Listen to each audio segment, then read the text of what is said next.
ቤተሰብ ሰላም አለይኩም ወራህመቱላሂ ወበረካቱ። ሰላም እንዴት ናችሁ? ደህና ናችሁ ወይ? አለሁ እኔ ደህና ነኝ። እናንተም ደህና እንደምትሆኑ ተስፋ አደርጋለሁኝ። በያላችሁበት ዓለም ዳርቻ ሁሉ ሰላማችሁ ብዝት ይበል። አላህ ጤናችሁን ይስጣችሁ። ከጤንነት የበለጠ ሀብት የለም። ሀባይብ የልብ የሚያናግረው ጤንነት ነው። ዛሬም በአዲስ ቪዲዮ መጥተናል። እንግዲህ ላይክ እና ሰብስክራይብ ሼር እያደረጋችሁ ብታበረታቱን አይከፋም። የተሻለ ስራ ይዘን እስከምንመጣ ድረስ አንዳንድ ነገር ይዘን እንመጣለን ማለት ነው። አንዳንድ ገራሚ ነገሮች ማለት ነው፣ ወቅታዊ ጉዳዮች እንዲሁም ደግሞ ነገራቶችን ስናይ እንዴት ነው የምንማረው? እንዴት ነው ከነገራቶች ስህተት የምንመለሰው?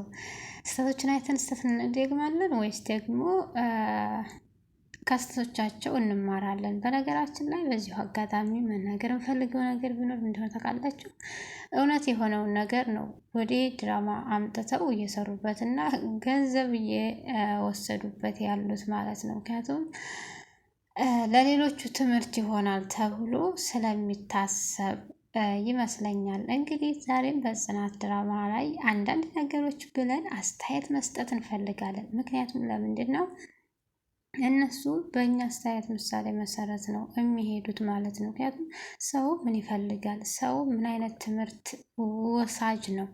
ሰው ምንድን ነው የሚፈልገው? በዚህ ሰዓት የእነሱ አስተያየት ምንድን ነው? በነገራችን ላይ የሚገርማችሁ ነገር ኮሜንታችንን ያያሉ። ስለዚህ እኛ አብዛኛውን ኮሜንት ላይ የምንጽፍ ሰዎች የሰዎችን ማንነት የምንቀይርበት አቅም አለን። ስለዚህ እጃችንን መልካም ነገር እንጻፍበት ወይም ደግሞ ይሄን ስሩ ምናምን ብንላቸው እንደዛ አድርገው ነው ሰርተው ይዘው የሚመጡት ማለት ነው። እነሱ ቀየስ አድርገው እንደ ኮንታክት ምናምን አይነት ነገር አድርገው ነው ይዘው የሚመጡት። እውነት ለመናገር የኛ እጅ ሁለተኛውን ፐርሰናል ይወስዳል ማለት ነው። ስለዚህ እንግዲህ ዛሬ ክብሮምን ረስታ ሰኒ ወደ ጥሩ ወይም ደግሞ ወደ ጆከር መታ በጣም ከትንሽ ስራ ነገር ተነስቶ እየሰራ ያለውን ወጣት መርጣለች። እሱም በመሆኑ ደግሞ ደስተኛ ናት። እናቷን እህትም አባትም አድርጋ አብራ እየኖረች ከባሏ ጋር አዲስ ህይወት ጀምራለች። አያችሁ፣ ህይወት ይቀጥላል የሚባለው ለዚህ ነው። ያው ታውቃላችሁ አሁን ባለንበት ሰዓት እውነት ላይ ለምሳሌ እውነት በእውነተኛ ህይወት የሚባለው ነገር ውሸት፣ እንደገና ደግሞ እነሱ ውሸትም ሆነ ወይም ደግሞ የሚነሳ ነገር ሲኖረው ወይም ደግሞ ያንን ነገር እውነት ሊሆን የሚችል ብለው እንዲያስተምር አድርገው ገንዘብ እየሰሩበት ይገኛሉ። እስኪ በዚህ ጉዳይ ላይ አንዳንድ ነገሮች እንላለን፣ አስተያየት እንጽፋለን ማለት ነው። እናንተ ማስተያየታችሁን ለእኔም ሆነ ለነሱ ጻፉ ማለት ነው። ሀባይብ መድረኩ ክፍት ነውላችሁ። እዚህ ጋር ገብታችሁ ኮሜንት ማድረግ ትችላላችሁ ማለት ነው። ሀባይብ በዚሁ አጋጣሚ ለማበረታታትም ይሆናል ማለት ነው። የምናየው ነገር ጥሩም ይሁን መጥፎ ለማስተማር እንጂ ለሌላ ነገር ይሆናል ብዬ አላስብም። እንደ አስተሳሰብ ማለት ነው። ተመልሰን እንመጣለን።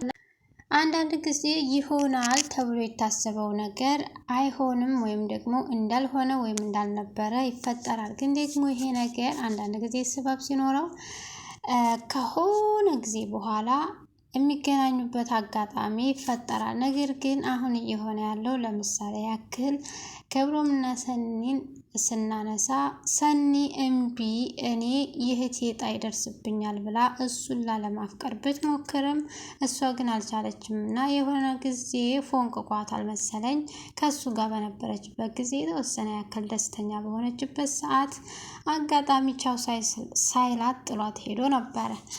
ነገር ግን እንግዲህ እዛ ሆኖ አንድ ቀንም ሳይደውል መጥቶ የእናት ብሎ ሲፈልጋት ነበር ከረጅም ጊዜ በኋላ። ነገር ግን እሷ በአጋጣሚ ወይም ደግሞ በችግርም ቢሆን ህይወት ይዛ አግኝቷታል። እሷም ደግሞ የእናት እንጂ የሌላ አይደለችም ብሎ ቢሞግትም ችግሬን ተቋቁሞ ከችግር ያወጣኝን ሰው ትቼ አንተ ትተኸኝ የሄድከውን ሰው አልመለስም በማለት ብዙውን ጊዜም ብትነግረው ሊመለስ አልቻለም። አንዳንድ ጊዜ የጠበቅነው ቀርቶ ያልጠበቅነው ሊሆን ይችላል። በእውነተኛ ህይወትም ደግሞ የጠበቅነው ቀርቶ ያልጠበቅነውም እየሆነ እንደሆነ ግልጽ ነው። ሰኒም እንግዲህ ክብሮምን እረስታ አዲስ ህይወት ጀምራ ዜሮ ወይም ደግሞ ከዜሮ ተነስቶ የሚሰራን ሰው መርጣለች። ችግርን የማያውቅ ችግርን ቢነግሩት አያውቅም የሚባለው ነገር አለና በችግር ውስጥ የተጋፈጠ ሰው ችግርን ስለሚያውቅ ችግሮችን ተቋቁሞ ነገ ሌላ ቀን ነው ብሎ የሚቀጥል ሰው ብልህ እንደመሆኑ የተነሳ እሱም ደግሞ ከሊስትሮ ተነስቶ እሷን ለማስደሰት ደፋ ጥልም ይላል። ስለዚህ እኔ ጥሩ ህይወት ላይ ነኝ አትረብሸኝ በማለት እሱን አሽቀንጥራ ጥላለች። ይገባልን ብዬ ነው እንደኔ ሀሳብ የማስቀምጠው። ምክንያቱም ችግርን ሳያይ ሁል ጊዜ በተደላደለ መንገድ የሄደ ሰው ልክ የጭነት ያለመደ አህያ እንደሆነ ግልጽ ነው። ነገር ግን ደግሞ በአጋጣሚ እንግዲህ የሆነ ስርፋ ከስደት ከእስር ቤት ያስለቀቀው ሰውዬ አጋጣሚ እኔ ከዚህ ከወጣሁ በዋስ ካስወጣኸኝ እኔ ዝግጅት እጠራሃለሁ ከሚስትህ ጋር ብሎ ቃል በገባው መሰረት አንድ ጓደኛው ይጠራዋል። እሱንም ለማስፈቀድ እንግዲህ እህቷን ስትለማመጥ ነበረ። እህቷም እንግዲህ ምንድነው ነገሩ ምን ሆነ ሰውየው ውለታ የዋላችሁ ሰውዬ ምን ሆነ ብላ ስትጠይቅም አይ ጠርቶን ነበረ ግን ሩቅ ነው ሀገሩ ስትል ጠይቃለች። ምክንያቱም ለመልካም ሰው መልካም ይገባዋል ብሎ በማሰብ አክብሮ እንግድነት ጠርቶታል። እሱም ደግሞ እንግዲህ ያለቻት እሷ ናት ብሎ እህቷን አክብሮ በመጠየቅ ለመሄድ ተዘጋጅተው ነበር። ሄዱ ወይስ አምርረው ቀሩ የሚለውን ነገር አብረን እናያለን። መሄድ ይኖርባቸዋል ወይስ አይኖርባቸውም?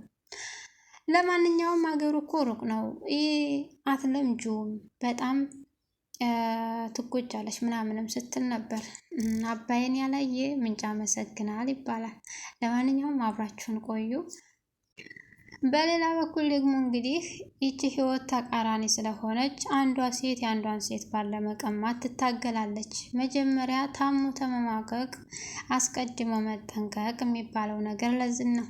እንግዲህ አንዳቸው አራክፈው አጽድተው አጥበው አጽድተው የለበሱትን ነገር የኔ እኮ ነበር ማለት በጣም ይደብራል።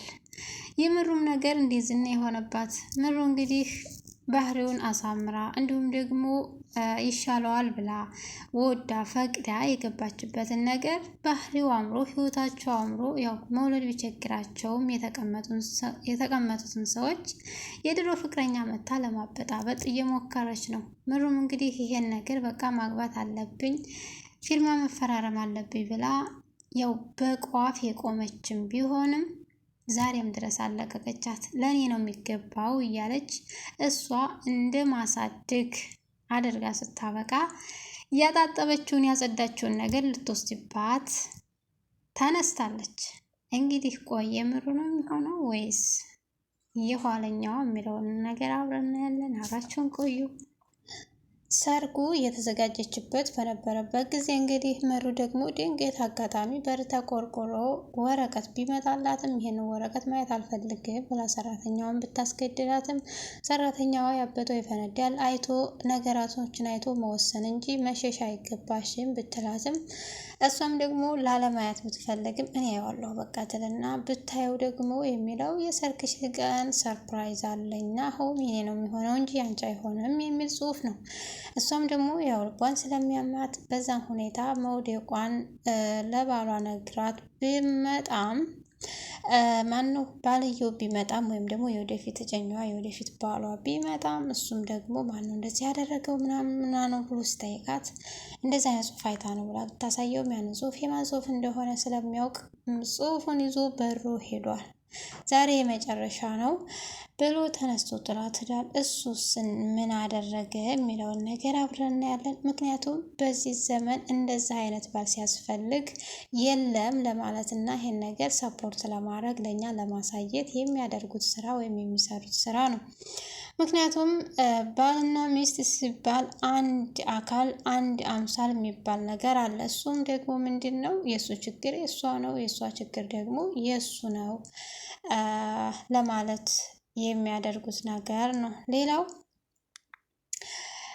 በሰዎች ጣልቃ መግባት የራሳቸውን ነገር ራሳቸው በማድረግ ራሳቸውን ደግሞ የራሳቸው ሆኖ ባለመንከባከብ ወይም ደግሞ የሚመለከታቸውን ነገር ባለማድረግ የሚያጡት ነገር ከሌላ ሰው ጋር ሲያዩት ደግሞ ደምቆ ተውቦ አሸብርቆ ወይም ደግሞ አምሮበት የሚፈልገውን ነገር ያ ሰው አግኝቶ ሲያዩ የኔ ነበር እኮ መውሰድ ያለብኝ የሚባለው ነገር እሱ ቅዠትና ወይም ቀሽምነትን ነው የሚያሳየው። ሌላው ነገር እሷም እንደዚህ ነው ያደረገችው።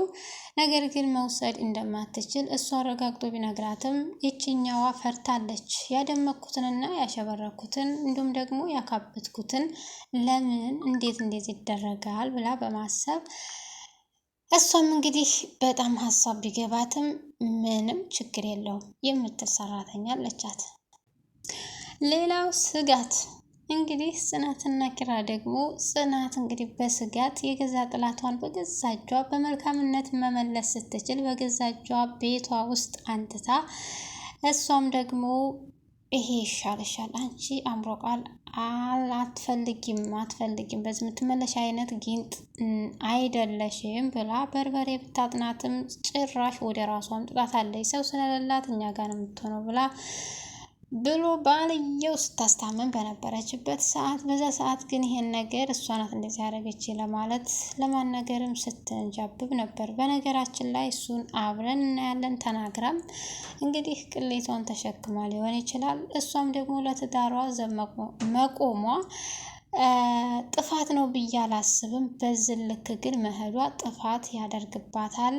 እንደተለመደው በአእምሮ ቃል እየተናገረች ነገሩን ብትታገሰው አንድ ቀን የእሷ ቀን እንደሚወጣ ብታስብ ጥሩ ነበር። ነገር ግን አንዳንድ ጊዜ ሲበዛም ይመራል፣ ማር ሲበዛ ይመራል ይባል የለ አብዝተዋለች። የመጨረሻው ቅጣት ይሄ ነው ብላ እሷን በርበሬ አጥናት በነበረበት ሰዓት ግን ደግሞ ራሷ ላይ ወድቃ እያስታመመች ትገኛለች። ዛሬ ተናገረች ወይም ደግሞ ነገ ተናገረች በማለት እንግዲህ እሷ በስጋት ተጨንቃለች። ለምን ተብላ ስለምትጠይቅ ለምን ጽናት በዚህ ልክ ለምን በቃ እሷን ብትናገር መጸጸትና በቃ አልቻልኳትም ከዚህ ውጭ ሌላ አማራጭ የለኝም ማለት እኮ ትችላለች። ስህተት የለባትም። ሰው የሰው ቤት ሲያፈርስ ዝም አይባልም። ይሄንንም ደግሞ እንግዲህ የሰዎች በሁለት መካከል ወይም ደግሞ ሶስተኛ ወገን በትዳር መካከል የሚገቡ ሰዎች የሚያደርጉትን ነገር ነው ያደረጉት። ሳኒና ጆከር ተስማምተው ወደ ተጠሩበት ድግስ ለመሄድ ተዘጋጅተዋል። እንዴት ነው? እኔ ማንም የሚፈልገኝና ወይም ደግሞ ወድቄ የምቀር ሰው ነበርኩኝ። ነገር ግን ትንሽ ነገር የሚያስደስተው ሰው እንዴት የታደለ ነው። ትንሽ የሚያስደስተው ልብ መኖር በጣም አሪፍ ነገር ነው። አንቺን ስለሰጠኝ ፈጣሪን አመሰግነዋለሁ እያለ ነው። በነገራችን ላይ ልብ ያለው ሰው ከሆነ በትንሽ ነገር የሚደሰት ሰው በጣም ብልህና እጅግ በጣም ጥሩ ሰው ነው ማለት ያንሰዋል። ለማንኛውም ሀባይቦች ከዚህ ውጭ ሌላ አዲስ ነገር የለም። እንግዲህ ለሚስቱ ሊደባደብ የሄደው ናሆምም ተደባድቦ መጥቷል። በእኔ የተነሳ ነው እጅጉን ይቅርታ ፊት ባልሰጣት ኑሮ ዝምታ አንቺን አትረብሽም ብሎ ሚስቱን ይቅርታ ጠይቋል። ይቅርታ መጠየቅ ሳይሆን ነገሮችን ማስተካከል ነበር ጥሩ የሚሆነው። አየናንተ ነገር ቅዱስና ራኪብ ይጣመሩልን ትላላችሁ። እናንተ ከማጣመር ውጭ ሌላ ስራ የላችሁም እንዴ? እናንተ አውቃለሁ የእኛን አስተያየት ፈልገው የእኛን አስተያየት እንደሚፈጽሙ ግልጽ ነው። ግን ደግሞ ተረጋጉ፣ አረጋጉት። ለማንኛውም እንግዲህ የሰኒ ዝግጅት ምን ይመስላል የሚለውን ነገር እንቀጥለው እናያለን።